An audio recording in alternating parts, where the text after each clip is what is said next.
Gallery of nature എന്ന ഈ YouTube ചാനലിന്റെ പേരിൽ ഗോൺഹാൻ വോ എന്ന ചുരുക്കപ്പേരിൽ അറിയപ്പെടുന്ന gallery of nature human and natural welfare organisation എന്ന സംഘടനയുടെ ലോഞ്ചിങ് 2025 ജനുവരി 15 കഴിഞ്ഞത്. അതിനുശേഷമുള്ള സംഘടനയുടെ ആദ്യ പ്രോഗ്രാം 2025 മാർച്ച് 1 തിരുവനന്തപുരത്ത് വെച്ച് നടന്നു. ലഹരിക്കെതിരെ ഒരു പെണ്ണെഴുത്ത് എന്ന പേരിൽ കേരള എക്സൈസ് ഡിപ്പാർട്ട്മെന്റിന്റെ സഹകരണത്തോടെ സംഘടിപ്പിച്ച ഈ പരിപാടി തിരുവനന്തപുരം മാതാ ഇൻസ്റ്റിറ്റ്യൂട്ട് ഓഫ് മെഡിക്കൽ ടെക്നോളജിയിൽ വെച്ചാണ് സംഘടിപ്പിച്ചത്. തിരുവനന്തപുരം ജില്ലയിലെ എഴുത്തുകാരികളെ ഉൾപ്പെടുത്തിക്കൊണ്ട് സംഘടിപ്പിച്ച ലഹരിക്കെതിരെ ഒരു പെണ്ണെഴുത്ത് എന്ന ഒരു മത്സര പരിപാടി, കവിതാ രചന മത്സര പരിപാടിയാണ്. ആ പരിപാടിയിൽ വിജയിക്കുന്നവർക്ക് സമ്മാനം സ്പോൺസർ ചെയ്തിരിക്കുന്നത് Kerala state excise staff association Thiruvananthapuram ജില്ലാ കമ്മിറ്റിയാണ്. ബാക്കി കൂടുതൽ വിശേഷങ്ങളും വിവരങ്ങളും എല്ലാം പ്രോഗ്രാമിന്റെ വിശദമായ കാഴ്ചകളും നമുക്ക് നേരിൽ കണ്ട് അറിയാം. Gallery of nature human and nature welfare organisation എന്ന സംഘടന ജനുവരി 15 ഉദ്ഘാടനം നടന്നത്. ഞങ്ങൾ ഒരു വർഷം കൊണ്ട് പ്രവർത്തിച്ചതിന് ശേഷം ഈ 2025 ജനുവരി 15 അതിൻ്റെ ഉദ്ഘാടനം കഴിഞ്ഞു. അതിൻ്റെ ഉദ്ഘാടന ശേഷം നടത്തുന്ന ആദ്യത്തെ പരിപാടിയാണ്.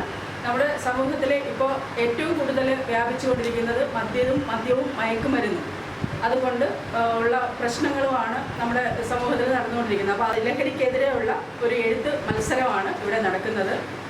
നമ്മുടെ പരിപാടി ഉദ്ഘാടനം ചെയ്യാൻ എത്താം എന്ന് സമ്മതിച്ചിരുന്നത് വനിതാ കമ്മീഷൻ ചെയർപേഴ്സൺ ശ്രീമതി സതീദേവി മാഡമാണ്. മാഡത്തിന് മഴയായതുകൊണ്ട് എത്താൻ സാധിക്കില്ല എന്ന് അറിയിച്ചു. നമ്മുടെ ഈ പരിപാടിയുടെ അധ്യക്ഷൻ നമ്മുടെ ഗാലറി ഓഫ് നേച്ചറിൻ്റെ പ്രസിഡന്റ് ശ്രീ സുമേഷ് കൊട്ടൂരാണ്. അദ്ദേഹത്തെ ഈ പരിപാടിയിലേക്ക് ഹാർദവമായി സ്വാഗതം ചെയ്യുന്നു. ഇന്ന് നമ്മുടെ ഈ പരിപാടി ഉദ്ഘാടനം ചെയ്യുന്നത് എന്തുകൊണ്ടും ഒരു പെണ്ണെഴുത്തിന് യോജിച്ച ഒരു വ്യക്തി തന്നെയാണ് ശ്രീമതി ധനുജകുമാരി രാജാജി. നിങ്ങൾക്ക് എല്ലാവർക്കും പരിചിതമായിരിക്കും ധനുജകുമാരിയാണ് നമ്മുടെ ഈ പരിപാടി ഇന്ന് ഉദ്ഘാടനം ചെയ്യുന്നത്.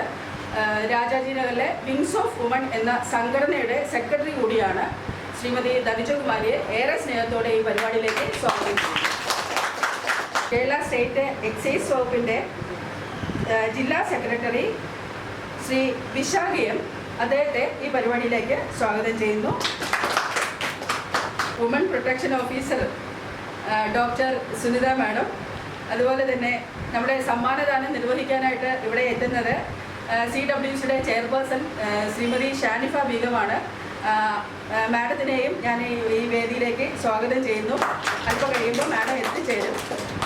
അതുപോലെ സർട്ടിഫിക്കറ്റുകളുടെ വിതരണം നടത്തുന്നത് നമ്മുടെ നെടുമങ്ങാട് IMAയുടെ പ്രസിഡന്റ് ശ്രീമതി ഹേമ ഫ്രാൻസിസ് ആണ്. ഡോക്ടർ ഹേമ ഫ്രാൻസിസിനെയും ഈ വേദിയിലേക്ക് സ്വാഗതം ചെയ്യുന്നു. അസിസ്റ്റന്റ് എക്സൈസ് ഇൻസ്പെക്ടർ, നമുക്ക് ഈ ലഹരിക്കെതിരെ പെണ്ണെഴുത്തിന് എല്ലാവിധ സഹായ സഹകരണങ്ങളും നമ്മുടെ എക്സൈസ് വകുപ്പിൻ്റെ സഹകരണത്തോടാണ് ഈ പരിപാടി നടത്തുന്നത്. ശ്രീ രാജേഷ് സാറിനെയും ഈ പരിപാടിയിലേക്ക് സ്വാഗതം ചെയ്യുന്നു. അതുപോലെ ഗാലറി ഓഫ് നേച്ചറിൻ്റെ secretary Shri B Jayachandran sir, ഞാൻ എൻ്റെ സുഹൃത്തുക്കളായിട്ടുള്ള കുറേ പേര് ഇവിടെ വന്നിട്ടുണ്ട്. പങ്കെടുക്കാൻ എത്തിയ എല്ലാവരെയും ഒറ്റ വാക്കിൽ ഈ പരിപാടിയിലേക്ക് സ്വാഗതം ചെയ്യുന്നു. 9 പ്രവർത്തനങ്ങൾ സംഘടിപ്പിച്ചതിന് ശേഷമാണ് കഴിഞ്ഞ ജനുവരി 15 ഇതൊരു സംഘടനയായിട്ട് ലോഞ്ചിങ് ചെയ്തത്. ഉച്ച ഗ്രാമപഞ്ചായത്തിൽ 101 കിടപ്പ് രോഗികൾക്ക് കിറ്റുകൾ വിതരണം ചെയ്തുകൊണ്ട് സംഘടന ലോഞ്ചിങ് ചെയ്തു. വലിയൊരു മിഷനാണ് നമ്മുടെ മുമ്പിലുള്ളത്. അപ്പോൾ ഓരോ മാസം ഓരോ പരിപാടി എന്നാണ് നമ്മുടെ ലക്ഷ്യം. ചാരിറ്റി പ്രവർത്തനം കുറച്ചതുകൊണ്ട് കൂടുതൽ സോഷ്യൽ അവയർനെസ്സിനാണ് നമ്മൾ മുൻതൂക്കം കൊടുക്കുന്നത്. 4 ക്യാമ്പയിനാണ് നമ്മുടെ സംഘടനയ്ക്കുള്ളത്. 4ാമതൊരു ക്യാമ്പയിൻ കൂടെയുണ്ട്, കലാകായിക സ്വരരാഗലെ, അതായത് വിവിധങ്ങളായിട്ടുള്ള കഴിവുകളുള്ളവരെ പ്രൊമോട്ട് ചെയ്യുക എന്നൊരു ലക്ഷ്യം കൂടെ മുൻനിർത്തിക്കൊണ്ടാണ് ആ 4ാമത്തെ ക്യാമ്പയിൻ. ബാക്കി 3 ക്യാമ്പയിൻ്റെയും പ്രവർത്തനങ്ങൾ നടന്നു വരുന്നു. അപ്പോൾ ഇന്ന് ലഹരിക്കെതിരെ ഒരു പെണ്ണെഴുത്ത് എന്ന് നമ്മൾ വെച്ചിരിക്കുന്നത് പോലും ലഹരിയാണ് പ്രധാനം, ലഹരിക്കെതിരെ പെണ്ണെഴുത്താണ്. അതോടൊപ്പം തന്നെ ഈ കലാകായിക സ്വരരാഗലയം എന്ന ക്യാമ്പയിൻ്റെ ആദ്യത്തെ പ്രോഗ്രാം കൂടിയാണ്. നമ്മൾ ഈ പെണ്ണെഴുത്ത് മാത്രമല്ല, ഈ വരുന്ന കവിയത്രികൾ, ഇനി മുമ്പിലോട്ടുള്ള മറ്റ് കഴിവുകളുള്ളവരെ കൂടെ ഈ ഇന്നത്തെ പ്രോഗ്രാമിനോടുകൂടി ഇതിൽ എത്ര പേര് ഭാഗമാക്കാവുന്നു അവരെ നമ്മുടെ സംഘടനയിൽ കഴിയുന്ന രീതിയിൽ പ്രൊമോട്ട് ചെയ്യുക എന്നൊരു ലക്ഷ്യം കൂടി നമുക്കുണ്ട്. രണ്ടാമത്, ഇതിൽ അവാർഡും സമ്മാനവും ഫസ്റ്റ് സെക്കൻഡും തേർഡും ഒന്നും അല്ല ഇതിൽ വിഷയം. ഇതിൽ പങ്കെടുക്കുന്നവർക്ക് നമ്മൾ എത്രത്തോളം കവിതയുണ്ടോ ഒരു വാഗ്ദാനം തരുന്നു. ഇത് ചിലപ്പോൾ നമ്മുടെ സംഘടന തന്നെ പബ്ലിഷ് ചെയ്യുന്നതായിരിക്കും ഓരോരുത്തരുടെ പേര് വെച്ച് ഇനി എത്ര പുസ്തകങ്ങളുണ്ട് അത് നമ്മൾ കവിതാ സമാഹാരമായിട്ട് ബുക്കായിട്ട് പുറത്തിറക്കും. അതുപോലെ തന്നെ ഇതിൽ 1ഉം 2ഉം സമ്മാനങ്ങളാണ് വെച്ചിരിക്കുന്നത്. പിന്നെ ഒരു സ്പെഷ്യൽ ജൂറി അവാർഡ് കൂടെയുണ്ട്. ഈ 3 സമ്മാനങ്ങൾ സ്പോൺസർ ചെയ്തിരിക്കുന്നത് കേരള എക്സൈസ് സ്റ്റാഫ് അസോസിയേഷൻ്റെ തിരുവനന്തപുരം ജില്ലാ കമ്മിറ്റിയാണ്. അപ്പോൾ നമ്മൾ വിവിധങ്ങളായിട്ടുള്ള ഡിപ്പാർട്ട്മെൻറ്റുകളുമായി സഹകരിച്ചുകൊണ്ടാണ് മുമ്പിലോട്ട് പോകുന്നത്. അതാണ് ഇതിൻ്റെ പ്രധാന കാര്യം. ഇപ്പോഴത്തെ ഇന്ത്യൻ മെഡിക്കൽ അസോസിയേഷൻ്റെ Nedumangad president Hema Francis madam, woman protection officer Sunitha മാഡത്തിന് ഈ ഒരു അവസരത്തിൽ ആശംസയോടെ അർപ്പിക്കുന്നു. കഴിഞ്ഞ 2 ദിവസം മുമ്പ് ഒരു വാർത്ത കണ്ടു. ഒരു 2 കുട്ടികളെ അമ്മയും കൂടെ വീട്ടിൽ നിന്ന് പുറത്താക്കിയപ്പോൾ മാഡം ഇടപെട്ടു. അതിന് ഒരു കിഡ്നി പേഷ്യൻ്റ് എന്ന് പറയുന്ന കുട്ടി അത് അടിയന്തരമായിട്ടൊരു നടപടി സ്വീകരിച്ചു. അതിനൊരു ആശംസ അറിയിക്കുന്നത്. 2ാമത് ആശംസ അറിയിക്കുന്നത് നമ്മുടെ വിശാഖ്, അടുത്ത സുഹൃത്തുകൂടെയാണ്, സ്റ്റേറ്റ് എക്സൈസ് സ്റ്റാഫ് അസോസിയേഷൻ്റെ ജില്ലാ സെക്രട്ടറിയാണ്. ഇവരടങ്ങുന്ന ഒരു സ്റ്റേറ്റ് എക്സൈസ് എൻഫോഴ്സ്മെന്റ് സ്ക്വാഡ് ഉണ്ട്. ഇന്നലെ ഇവിടെ നിന്ന് കിട്ടിയ രഹസ്യ വിവരത്തിന്റെ അടിസ്ഥാനത്തിൽ തമിഴ്നാട്ടിലെ ഏർവാടിയിൽ പോയി 176 കിലോ കഞ്ചാവ് പിടിച്ചിട്ട് വന്നിരിക്കുകയാണ്. നമ്മുടെ കഴിഞ്ഞ കിറ്റ് കൊടുക്കാൻ വേണ്ടി ഏകദേശം 10 കിറ്റ് തന്ന് ഇന്ത്യൻ മെഡിക്കൽ അസോസിയേഷൻ നമ്മുടെ ഭാഗമായി, എക്സൈസ് വകുപ്പ് 20ഓളം കിറ്റ് നമ്മുടെ ഭാഗമായി. അപ്പോൾ ഡിപ്പാർട്ട്മെന്റുമായി സഹകരിച്ചാണ് മുമ്പിലോട്ട് പോകുന്നത്. നിങ്ങൾ നമ്മളോടൊപ്പം ഉണ്ടാവുക എന്ന് മാത്രം അഭ്യർത്ഥിച്ചുകൊണ്ട് അടുത്ത പരിപാടിയിലേക്ക് പോകുന്നു. ഉദ്ഘാടനം ചെയ്യാൻ വേണ്ടി ധനിജകുമാരി, അത് ഒരു വാക്കൂടെ പറയാതിരിക്കാൻ വയ്യ. അതെ, ധനിജകുമാരിയെ കുറിച്ച് തൊട്ടടുത്ത് ചെങ്കച്ചുള്ള കോളനി, കാരണം എല്ലാവരും മാറ്റി നിർത്തപ്പെടുന്ന ഒരു കോളനിയാണ്. എഴുത്തുകാരി എന്നൊരു വിങ്സ് ഓഫ് വുമൺ എന്നൊരു സംഘടനയാണ്. അതിൻ്റെ ഏറ്റവും മുമ്പന്തിരിക്കുന്ന അയൺ ലേഡിയാണ്. ഇപ്പോൾ ഈ കഴിഞ്ഞ ദിവസം ശ്രീരത്ന പുരസ്കാരത്തിൽ 9 പേരിൽ ഒരാളെ തെരഞ്ഞെടുപ്പ് സർക്കാർ തെരഞ്ഞെടുപ്പ് 9 പേരിൽ ഒരാളാണ്. അപ്പോൾ ആദരപൂർവ്വം ഈ ഉദ്ഘാടനം ചെയ്യാൻ വേണ്ടി ക്ഷണിച്ചു. ബഹുമാനപ്പെട്ട അധ്യക്ഷൻ, ഏറെ പ്രിയങ്കരനാണ്. എനിക്ക് കുറേ നാളായിട്ട് അറിയാം. എൻ്റെ ജീവിതത്തിലെ കുറച്ച് പേരുകൾ എൻ്റെ ഹൃദയത്തിൽ ചേർത്ത് വെച്ചത്, എൻ്റെ എഴുത്തിൽ ചേർത്ത് വെച്ച കുറച്ച് പേരുകളുണ്ട്. അതിൽ ഒരാളാണ് സുമേഷ് ഗോപി സാർ. ഇങ്ങനെയുള്ള ഒരുപാട് പരിപാടികൾ സാർ ചെയ്യുന്നുണ്ട്. ആ ഒരു പരിപാടി ഭാഗമായി നേടാൻ എനിക്ക് നേരത്തെ സാധിച്ചിട്ടുണ്ട്. നേരത്തെ പറഞ്ഞതുപോലെ തന്നെ വിങ്സ് ഓഫ് വുമൺ എന്നൊരു സംഘടനയാണ് ചെറിയ കോട്ടകളുണ്ട്. ഞങ്ങളുടെ ആ സംഘടനയിലെ പ്രവർത്തനമായിട്ട് ഞങ്ങൾക്ക് ഒരു കൂട്ടാളിയാണ് സാർ. എൻ്റെ പരിപാടി ക്ഷണിച്ചത് വളരെ സന്തോഷം. കാരണം ചെറിയ എന്തെങ്കിലും പ്രോഗ്രാം എനിക്കുണ്ടായിരുന്നു. അപ്പോൾ സാർ എനിക്ക് ഈ പരിപാടിക്ക് വന്ന് പങ്കുചേരണമെന്നുള്ളൊരു ആഗ്രഹം മാത്രമേ ഉള്ളായിരുന്നു. ഉദ്ഘാടനം തന്നെ എനിക്ക് ഏതെങ്കിലും ഒരു സമയത്ത് ഇവിടെ വന്ന് എത്തണം, വളരെ ഒരു ആഗ്രഹമായിരുന്നു. പക്ഷേ എന്തോ കാരണത്താൽ എൻ്റെ ഭാഗ്യവശാൽ എൻ്റെ സമയത്ത് തിരഞ്ഞെടുക്കുന്നതുകൊണ്ട് ഞാൻ അവരുടെ ഉദ്ഘാടനം ഏറെ സ്നേഹിക്കുകയും ബഹുമാനിക്കുകയും സുനിത മാഡം. ഞാനിപ്പോൾ വന്നത് പറഞ്ഞു നേരത്തെ വാർത്ത മാഡം ലഹരി എന്ന് പറയുമ്പോൾ പല രീതിയിലാണ് ലഹരി ഉള്ളത്. മാഡത്തിൻ്റെ ലഹരി എന്ന് പറഞ്ഞാൽ ഇങ്ങനെ സാമൂഹ്യ പ്രവർത്തനങ്ങളാണ്. അതൊരു തരത്തിൽ ഭയങ്കര ഒരു ലഹരിയാണ്. കാരണം ഒരിക്കലും നമ്മൾ താഴോട്ട് ഇറങ്ങി വന്ന് പ്രവർത്തിക്കുന്നതെന്ന് പറഞ്ഞാൽ അതിന് വിദ്യാഭ്യാസവും സാമ്പത്തികവും മാത്രം പോരാ, അതിന് നമുക്കൊരു മനസ്സ് വേണം. അങ്ങനെയുള്ള മനസ്സുള്ള ഒരാളാണ്. എനിക്ക് തോന്നുന്നു എന്നെക്കാളും ഉദ്ഘാടനം ചെയ്യാൻ കുറച്ചുകൂടെ യോഗ്യതയുള്ള ഒരാളാണ് ഇവിടെ ഇരിക്കുന്നത്. മേഡത്തിന് എനിക്ക് വളരെ സന്തോഷമാണ് മേഡത്തിന്. പിന്നെ എൻ്റെ മുമ്പിലിരിക്കുന്ന എഴുത്തുകാരായ നിങ്ങൾ എത്രമാത്രം വലിയ ആൾക്കാരാണെന്ന് എനിക്കറിയാം. കാരണം ഞാൻ എൻ്റെ പുസ്തകം എഴുതുന്ന ഒരു സമയത്ത് ഞാൻ പറഞ്ഞിട്ടുണ്ട്, അല്ലെങ്കിൽ ഞാൻ എഴുതിയ ഒരു വാക്കാണ് ഞാൻ അവരോട് പറഞ്ഞു, എഴുത്തുകാരോട് നമ്മളെന്ത് പറയണം. കാരണം അവർ അക്ഷരങ്ങളുടെ ഡോക്ടർമാരാണ് അല്ലേ, എഴുതുന്നതിൻ്റെ കീറി മുറിച്ച് എഴുതുന്നവരാണ്. അപ്പോൾ അത്രയും ബഹുമാനമുള്ളവരാണ് എൻ്റെ മുമ്പിലേക്ക്. അത്രയും ബഹുമാനത്തിൽ ഞാനൊരു എഴുത്തുകാരിയല്ല, അനുഭവങ്ങളുടെയും പ്രയാസങ്ങളുടെയും സമ്പത്ത് വെച്ച് ഞാനൊരു പുസ്തകം എഴുതി. അത് മാത്രമാണ് എൻ്റെ ഒരു ആഴക്കൂടെ ഉള്ളത്. എൻ്റെ മുമ്പിലേക്ക് നിങ്ങൾ ഇത്തിരി കാലം കൂടി എഴുത്തിനെ സ്നേഹിക്കുന്നവരാണെങ്കിൽ ഞാൻ ഇന്ന് എഴുത്തിനെ സ്നേഹിക്കുന്നു, എഴുത്തിനെ പ്രണയിക്കുന്നു, എഴുത്തിൻ്റെ പേരിൽ തന്നെ എനിക്ക് അറിയപ്പെടാൻ പറ്റുന്നവർ വളരെ അഭിമാനമായിട്ട് കാണുന്നു. ലഹരിയെക്കുറിച്ചാണല്ലോ നമ്മുടെ എഴുത്ത് പെണ്ണെഴുത്തെന്ന് പറയുമ്പോൾ ഏറെ നിങ്ങളെക്കാളൊക്കെ കുറേ കൂടെ എനിക്ക് ലഹരിയെക്കുറിച്ച് എഴുതാൻ പറ്റിയില്ലെങ്കിൽ ലഹരിയുടെ അനുഭവത്തിൽ നിൽക്കുന്ന ഒരാളാണ്. ഇന്ന് സമൂഹത്തിൽ നമ്മൾ അനുഭവിക്കുന്ന, നമ്മൾ ഉറങ്ങാൻ കിടക്കുമ്പോഴും എഴുന്നേൽക്കുമ്പോഴും ഭയത്തോടും കൂടെ മാത്രമാണ് നമ്മളിന്ന് മക്കളെ കാണുന്നത്, ഭർത്താവിനെ കാണുന്നത്, ഭാര്യയെ കാണുന്നത്, അയൽവാസികളെ കാണുന്നത്, കൊച്ചുമക്കളെ കാണുന്നത്. കാരണം എപ്പോഴാണ് അവരുടേതായ മനസ്സ് മാറിപ്പോകുന്നത് എന്ന് നമുക്ക് ചിന്തിക്കാൻ പറ്റില്ല. ആ ഒരു കാലഘട്ടത്തിൽ കൂടെ ഇപ്പോൾ ഇല്ല. താരാട്ട് പാട്ടില്ലാത്ത വീടുകൾ കേരളത്തിൽ ഒരു വീട്ടിൽ ഇപ്പോൾ താരാട്ടില്ല. കുട്ടി കരഞ്ഞാൽ മൊബൈൽ ഫോൺ ഓണാക്കി കുട്ടിയുടെ കയ്യിൽ കൊടുക്കുക. ഇന്നത്തെ താരാട്ട് റിംഗ് ട്യൂണാണ് അല്ലേ. ഒരു കുട്ടികളെ നമുക്ക് ഏറ്റവും കുട്ടികൾ ആഹാരം കഴിക്കുന്നെങ്കിൽ നമ്മൾ കൊടുക്കുന്നിങ്ങനെ. മറ്റേ നമ്മൾ സ്വയം പാട്ടുകാരായി സ്വയം വരികളെഴുതുന്ന ഉള്ള അമ്മമാരുണ്ടായിരുന്ന നാടായിരുന്നു കേരളം അല്ലേ. കുട്ടിക്ക് ആഹാരം കൊടുക്കുന്ന കാക്കയെ കൊണ്ട് നമ്മളൊരു പാട്ട് പാടും. അത് നമ്മളൊരു കവിയായിട്ട് പാടുന്നതല്ല, അല്ലെങ്കിൽ നമ്മളൊരു എഴുത്തുകാരായിട്ട് പാടുന്നതല്ല. കുട്ടി കരഞ്ഞാലൊരു പാട്ട് പാടും. അപ്പോൾ ഇതൊക്കെ നമ്മൾ സ്വന്തമായിട്ട് അത് പാടാൻ കഴിവുള്ളവർ പാടുന്നതല്ല. അപ്പം അങ്ങനെയുള്ള ഒരു കാലഘട്ടം മാറിയപ്പോൾ അവിടെ മറ്റു കാര്യങ്ങൾ അവിടെ വന്നു. അപ്പം അമ്മയ്ക്ക് മക്കളെ ശ്രദ്ധിക്കാൻ പറ്റുന്നില്ല, അച്ഛനാ മക്കളെ ശ്രദ്ധിക്കാൻ പറ്റുന്നില്ല. നമ്മളെല്ലാം സമ്പത്തിൻ്റെയും മക്കൾ ഡോക്ടറാവണം, എഞ്ചിനീയർ ആവണം, എല്ലാം ആവണം, പൈലറ്റ് ആവണം, എല്ലാം ആവണം. പക്ഷേ അവർ പോകുന്ന വഴിക്ക് എന്താ ഒരു ദിവസം ചെല്ലുന്നൊരു ലഹരി ഇങ്ങനെ കൂടി വരുന്നൊരവസ്ഥയാണ്. അതിന് ഏറ്റവും വലിയൊരു ഭാഗം അതിൻ്റെ ഒരു വേദന അനുഭവിക്കുന്ന ഒരു സമൂഹത്തിൻ്റെ ഒരാളെന്നുള്ള നിലയ്ക്ക് എനിക്കതിനെക്കുറിച്ച് നന്നായിട്ട് അറിയാം. പക്ഷെ അതിനെതിരായി ഞങ്ങൾ കുറച്ച് സ്ത്രീകൾ പോരാടി എക്സൈസ് കൊണ്ട് ഞങ്ങളോടൊപ്പം നിന്നു. അതിൽ കുറേ മാറ്റങ്ങൾ, ഏറെക്കുറെ മാറ്റങ്ങൾ. ഓരോരുത്തരും നമ്മുടെ എഴുതുന്നവരായിരുന്നാലും മറ്റ് ഏത് ജോലി ചെയ്യുന്നവരായിരുന്നാലും നമുക്ക് നമ്മുടെ മക്കളെ അവരെക്കുറിച്ച് അറിയാനും അവരുടെ സാഹചര്യങ്ങളെക്കുറിച്ച് അന്വേഷിക്കാനും ഒക്കെ നമ്മൾ സമയം കണ്ടെത്തണം. നമ്മൾ അവരെ പഠിപ്പിക്കണം, നല്ല വസ്ത്രം കൊടുക്കുന്നു, ആഹാരം കൊടുക്കുന്നു. ഇത് മാത്രമല്ല, അവരുടെ ജീവിതത്തിൽ നമുക്കുണ്ടാകുന്ന പ്രതിസന്ധികൾ ഒരു കുടുംബത്തിന് മാത്രമല്ല, ഒരു സമൂഹത്തിൽ മൊത്തത്തിൽ അത് ബാധിക്കുന്ന ഒരു കാലഘട്ടത്തിലൂടെ കടന്നു പോകുന്നത്. അപ്പോൾ എനിക്കറിയാം ഇന്ന് ഇത് വെച്ച് എന്തുകൊണ്ടും ഏറ്റവും നല്ലൊരു കാര്യം ഈ ലഹരിയെക്കുറിച്ച് ഇന്നത്തെ കാലത്ത് എത്ര എഴുതാൻ അറിയാത്തവരോട് ചോദിച്ചാലും അവരൊരു 15 വാക്ക് ഒരുമിച്ച് പറയും. കാരണം അത്രമാത്രം ലഹരി കൊണ്ട് നമ്മളിന്ന് കൊച്ചു കേരളം പേടിച്ചു കൊണ്ടുപോകുന്ന ഒരു സാഹചര്യത്തിലാണ് നമ്മൾ കൊണ്ടുപോകുന്നത്. എന്തായാലും ഇവിടെ കൂടിയിരിക്കുന്ന എല്ലാവർക്കും നിങ്ങൾക്ക് നിങ്ങളുടെ മനസ്സിലുള്ള വാക്കുകൾ നിങ്ങൾ ഒരിക്കലും ഇപ്പോൾ എഴുതുന്ന ഈ ലഹരിയെക്കുറിച്ചുള്ള കാര്യങ്ങൾ ഒരിക്കലും നിങ്ങളുടേതായ ചിന്തകൾ കൊണ്ടല്ല, നിങ്ങളുടെ അനുഭവത്തിൽ നിന്ന് തന്നെ എഴുതുന്നതാണ്. എനിക്ക് നന്നായിട്ട് ഉറപ്പുണ്ട്. ഞാനും അങ്ങനെ ഒരു കാലഘട്ടത്തിൽ കൂടെ വളർന്നു പോവുകയും ജനിച്ചു പോവുകയും ജീവിച്ചു പോവുകയും ചെയ്ത ഒരാളായതുകൊണ്ട് നമുക്കൊക്കെ നന്നായിട്ട് പ്രാർത്ഥിക്കാനും മക്കളെ നല്ല വളർത്താനുള്ള ഒരു കഴിവ് ഈശ്വരൻ തരട്ടെ എന്ന് മാത്രം പറഞ്ഞുകൊണ്ട് നിങ്ങളുടെ ഓരോ എഴുത്തും നാളെ സുരേഷ് സാർ പറഞ്ഞതുപോലെ ഇതൊരു വലിയൊരു കവിതാ സമാഹാരമായി മാറുമ്പോൾ ഈ എഴുത്ത് ഓരോരുത്തരുടെ ഹൃദയത്തിൽ കൊള്ളുന്ന വാക്കുകളായി മാറട്ടെ എന്ന് മാത്രം ആശംസിച്ചുകൊണ്ട് ഇന്നിവിടെ പങ്കെടുക്കുന്ന മുഴുവൻ പേരും ഈ പരിപാടിയുടെ ഭാഗമാകാൻ സാധിച്ചിട്ടുള്ള നേരത്തെ കൂട്ടി നിങ്ങൾക്കുള്ള എല്ലാ അഭിനന്ദനങ്ങളും ഈ പരിപാടി ഔപചാരികമായി ഉദ്ഘാടനം ചെയ്ത് ലഹരിക്കെതിരെ പെണ്ണെഴുത്താണ് എങ്കിലും നമുക്കൊരു പർട്ടിക്കുലർ സബ്ജക്റ്റ് ഉണ്ട്, യുവതയിലെ ലഹരി. അതാണ് നമ്മുടെ സബ്ജക്റ്റ്. 16 വരി അല്ലെങ്കിൽ 20 വരി, 16നും 20 വരിക്കും അകത്ത് നിൽക്കണം. 16 വരിയിൽ അധികരിക്കാൻ പാടില്ല. 45 മിനിറ്റാണ് എഴുതാനായിട്ട് തരുന്ന സമയം. 1ഉം 2ഉം സമ്മാനങ്ങൾ, 1ഉം 2ഉം സ്ഥാനക്കാർക്ക് സമ്മാനങ്ങൾ, അതുപോലെ തന്നെ ഒരു സ്പെഷ്യൽ ജൂറി പുരസ്കാരവും ഉണ്ട്. അതുപോലെ പങ്കെടുക്കുന്ന എല്ലാവർക്കും പാർട്ടിസിപ്പേഷൻ സർട്ടിഫിക്കറ്റ് കൊടുക്കുന്നുണ്ട്. അപ്പോൾ നമുക്ക് സാധ്യമാണ്.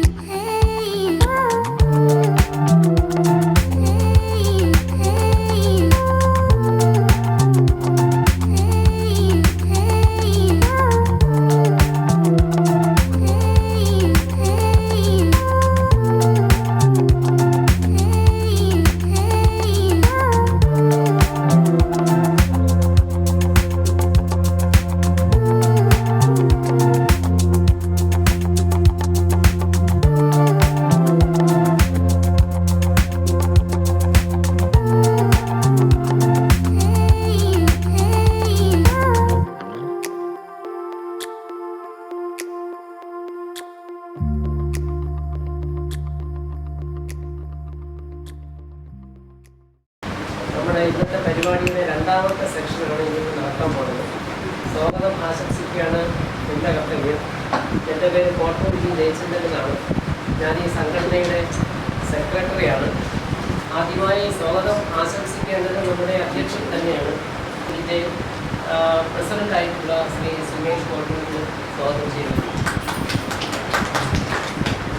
അടുത്തതായി സ്വാഗതം ആശംസിക്കേണ്ടത് TWC ചെയർപേഴ്സൺ അഡ്വക്കേറ്റ് ഷാനുഭാഗികമാണ്. നമ്മുടെ ഇന്നത്തെ വിജയികൾക്കുള്ള സമ്മാനദാനം പ്രഖ്യാപിക്കുന്നത്. ആ വിശിഷ്ട വ്യക്തിത്വത്തെ വളരെ ആദരവോടെ സ്വാഗതം ചെയ്യുന്നു. അടുത്തതായി സ്വാഗതം ആശംസിക്കേണ്ടത് വുമൺ പ്രൊട്ടക്ഷൻ ഓഫീസർ വനിതാ ശിശു വികസന കോർപ്പറേഷൻ തിരുവനന്തപുരം ഡോക്ടർ സിന്ധ MD ആണ്. മേളത്തെ വളരെ ആർദ്രമായി സ്വാഗതം ചെയ്യുന്നത്.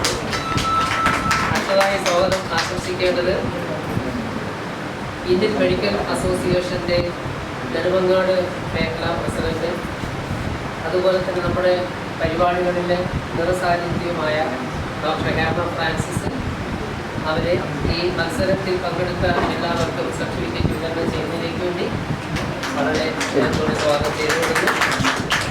അടുത്തതായി നമ്മുടെ ഇവിടുത്തെ ഈ പരിപാടിയിൽ എത്തിച്ചേർന്നിട്ടുള്ള കേരളത്തിൽ അറിയപ്പെടുന്ന ചരിത്രകാരൻ നമ്മുടെ വെള്ളനാട് രാമചന്ദ്രൻ സാറ്, അദ്ദേഹത്തെ ഏറെ ബഹുമാനത്തോടെ സ്വാഗതം ചെയ്യുന്നു. ഇവിടെ എത്തിച്ചേർന്നിട്ടുള്ള എക്സൈസ് ഡിപ്പാർട്ട്മെൻറ്റിൻ്റെ വിശാഖിയം ജില്ലാ secretary Kerala state excise staff association Thiruvananthapuram ജില്ല അദ്ദേഹത്തെ ഏറെ ബഹുമാനത്തോടെ സ്വാഗതം ചെയ്തു. അടുത്തായി എക്സൈസ് ഡിപ്പാർട്ട്മെൻറ്റിലെ excise assistant inspector excise enforcement and anti narcotic special സ്ക്വാഡിലെ രാജേഷ് കുമാർ സാറ് അദ്ദേഹത്തെ ഏറെ ബഹുമാനത്തോടെ സ്വാഗതം ചെയ്യുന്നു. അതോടൊപ്പം തന്നെ നമ്മുടെ സമ്മാനദാനം നിർവഹിച്ച ആസ്മണിക്കർ എസ് സരോജൻ എഴുത്തുകാരാണ്. വാല്യുവേഷനാണ്. അതിന് നിങ്ങളുടെ എഴുത്തുകൾ മൂല്യനിർണ്ണയം നടത്തിയ ആ 2 വിശിഷ്ട വ്യക്തിത്വത്തെയും സ്വാഗതം ചെയ്തുകൊള്ളുന്നു. അതോടൊപ്പം തന്നെ ഇവിടെ പങ്കെടുത്ത എല്ലാവർക്കും കുറ്റവാക്കിൽ എല്ലാവർക്കും സ്വാഗതം ആശംസിക്കുന്നു. അതോടൊപ്പം തന്നെ ഒരു കാര്യം കൂടി പറയാറുണ്ട്. നമ്മുടെ സംഘടന എന്ന് പറയുന്നത് gallery of human and natural welfare organisation. അതിൻ്റെ അസോസിയേറ്റ് മെമ്പർഷിപ്പ് 100 രൂപയാണ് നിശ്ചയിച്ചിട്ടുള്ളത്. നിങ്ങൾക്ക് നമ്മളോടൊപ്പം സഹകരിക്കാൻ താല്പര്യമുണ്ടെങ്കിൽ എൻ്റെ മെമ്പർഷിപ്പ് എടുക്കാം. അതോടൊപ്പം തന്നെ ഏത് പരിപാടികളിലും പങ്കാളിയാവാൻ നിങ്ങളെ ഭാവിയിലുള്ള മറ്റ് പരിപാടികളിലേക്ക് ആർദ്രമായി സ്വാഗതം ചെയ്തുകൊണ്ട് നമസ്കാരം. ഓരോ മാസവും ഓരോ പരിപാടിയാണ് ഞങ്ങളുടെ ലക്ഷ്യം. അടുത്ത മാസം ഒരു വ്യത്യസ്തമായിട്ടൊരു പരിപാടിയാണ് ഉദ്ദേശിക്കുന്നത്. വായന എവിടെ കുറഞ്ഞോ അവിടെ ഇന്നത്തെ അക്രമങ്ങൾ കൂടി എന്നാണ് പറയുന്നത്. അപ്പോൾ വായന ഉണ്ടെങ്കിൽ കുറേ കാര്യങ്ങൾ മാറിക്കിട്ടും. നേരെ മൊബൈലിലോട്ടും മറ്റുള്ള മീഡിയയിലോട്ടും പോകുമ്പോഴാണ് ഇപ്പോഴത്തെ ഈ ഒരു പല പ്രശ്നങ്ങൾ വരുന്നത്. നമ്മൾ അടുത്ത് 2026 ഞങ്ങളുടെ 1ാം വാർഷികം ആഘോഷിക്കുമ്പോൾ ഞങ്ങൾക്ക് സ്വന്തമായിട്ടൊരു വായനശാല എന്നൊരു ലക്ഷ്യത്തോടു കൂടി ആ ഒരു വർഷത്തിനുള്ളിൽ 5001 പുസ്തകം സമാഹരിക്കുക എന്നൊരു ലക്ഷ്യം കൂടെ വെച്ചുകൊണ്ട് ഒരു വർഷം നീണ്ടു നിൽക്കുന്ന ഒരു പുസ്തക സമാഹരണ ക്യാമ്പ് പ്ലാൻ ചെയ്തിരിക്കുന്നത്. അതിൻ്റെ അടുത്ത മാസം നമ്മൾ സ്റ്റാർട്ട് ചെയ്യും. ഒരു പുസ്തക വണ്ടിയാണ്. ആർക്ക് വേണം നമുക്ക് പുസ്തകങ്ങൾ സമ്മാനിക്കാം. ആ പറയുന്ന ആദ്യം തിരഞ്ഞെടുക്കുന്ന ഒരു 5 പഞ്ചായത്തായിരിക്കും. നമ്മളൊരു വാഹനത്തിൽ ഓരോ സ്ഥലത്ത് നിന്ന് ഒരു 10 പുസ്തകം നമുക്ക് തരുന്നെങ്കിൽ സംഭാവന അത് വ്യക്തികൾക്ക് ചെയ്യാം, ഒരു ഡിപ്പാർട്ട്മെൻറ്റിന് ചെയ്യാം, ഒരു സംഘടനയ്ക്ക് ചെയ്യാം, എങ്ങനെ വേണം, ക്ലബുകൾക്ക് ചെയ്യാം. ആ സ്ഥലത്ത് നമ്മൾ വന്ന് നമ്മളവിടെ പുസ്തകം വായിക്കുന്നു, നമ്മളതായിട്ടുള്ള ഒരു സർട്ടിഫിക്കറ്റ് തരുന്നു. അങ്ങനെ സമാഹരിക്കുന്ന 5001 ഒരു വർഷം കൊണ്ട് 5001 പുസ്തകം ശേഖരിക്കുക. സുനിതാ മേഡം അദ്ദേഹം പറഞ്ഞു, ഇല്ലാത്തൊരു സ്ഥലത്ത് അത്രയും ആവശ്യമുള്ള സ്ഥലത്ത് ആ സ്ഥലം ഏതെന്നോട് ഇന്ന് ഇപ്പം പ്രഖ്യാപിക്കുകയാണ്. അഗസ്ത്യ വനമേഖലയിൽ ആദിവാസി വിഭാഗത്തിന് വേണ്ടി അവിടെ ഒരു വീട് വാടകയ്ക്കെടുത്തുകൊണ്ടായിരിക്കും ഞങ്ങളുടെ വായനശാല പ്രഖ്യാപിക്കുകയാണ്. അവർ അടുത്ത മാസം ഡേറ്റ് നമ്മൾ അറിയിക്കും. നമ്മളോട് സഹകരിക്കാൻ കഴിയുന്ന മാക്സിമം ആൾക്കാരെ നമ്മൾ ആ പരിപാടിയിൽ സഹകരിക്കണമെന്നോട് അഭ്യർത്ഥിച്ചുകൊണ്ട് സമ്മാന വിതരണമാണ്. എന്നാൽ അതിനു മുമ്പായിട്ട് 2 വാക്ക് സംസാരിക്കാൻ ഷാനിബ മേഡത്തിന് അതിനെക്കുറിച്ചെടുത്തു. എനിക്ക് ഏറ്റവും പ്രിയപ്പെട്ട Rajesh sir, Sunil sir, Vishakh sir, മേഖലയെ സുനിത, ഡോക്ടർ ഹെമ ഫ്രാൻസിസ്, വെള്ളനാട് രാമചന്ദ്രൻ അല്ലേ, താങ്കളുടെ ജയചന്ദ്രൻ അവർ, എൻ്റെ പ്രിയപ്പെട്ട മറ്റുള്ള എല്ലാവർക്കും ഒരുപാട് ഒന്നും നിൽക്കുന്നില്ല. ലഹരിക്കെതിരെ എന്നുള്ളതാണ് എന്നെ സംബന്ധിച്ചിടത്തോളം ഏറ്റവും സന്തോഷം. കാരണം ലഹരി ഞാനിവിടെ ഇദ്ദേഹത്തോട് പറഞ്ഞുകൊണ്ടിരിക്കുകയായിരുന്നു. ലഹരി കാരണം ഞാൻ കഴിഞ്ഞ 2 വർഷം കൊണ്ട് പറയുന്നു, 2 വർഷം കൂടി കഴിഞ്ഞാൽ ഈ കേരളത്തിൽ അല്ലെങ്കിൽ ഈ തിരുവനന്തപുരത്ത് കുട്ടികളില്ല.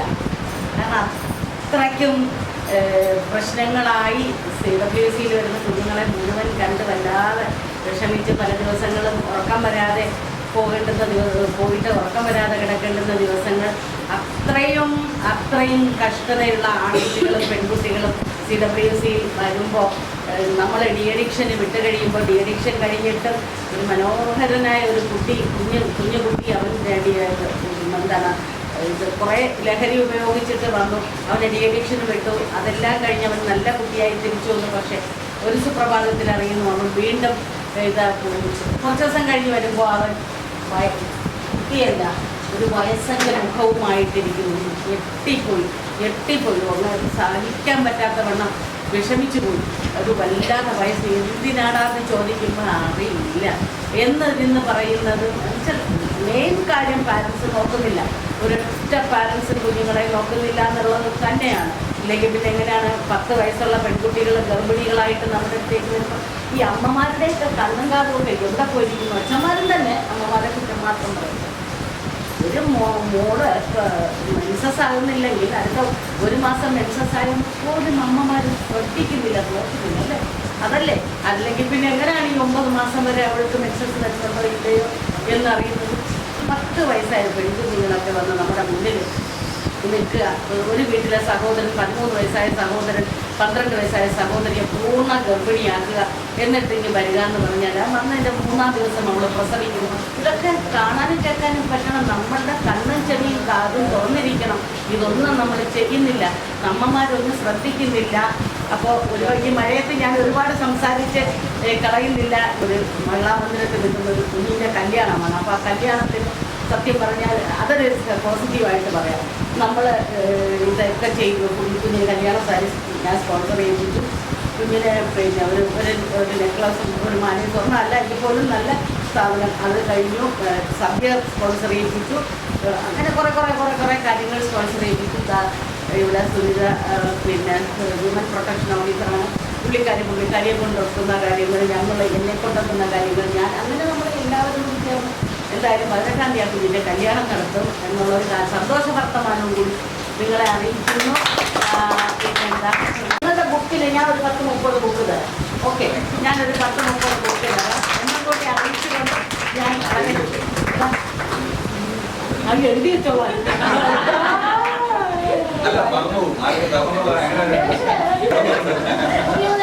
നിർബന്ധമുണ്ടോ?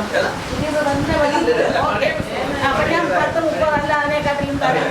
ഓക്കെ, അപ്പോൾ അത് തരാമെന്ന് കൂടി അറിയിച്ചുകൊണ്ട് നിങ്ങൾക്ക് എല്ലാവർക്കും എല്ലാവിധ നന്മകളും ആശംസിച്ചുകൊണ്ട് അവനവൻ്റെ മക്കളെ ഒന്ന് നോക്കിക്കൊള്ളണം. കാരണം ഇപ്പോൾ കാമുകന്മാർ നിന്നിട്ട് കുട്ടികൾക്ക് ഫോൺ കൊടുക്കുന്നു.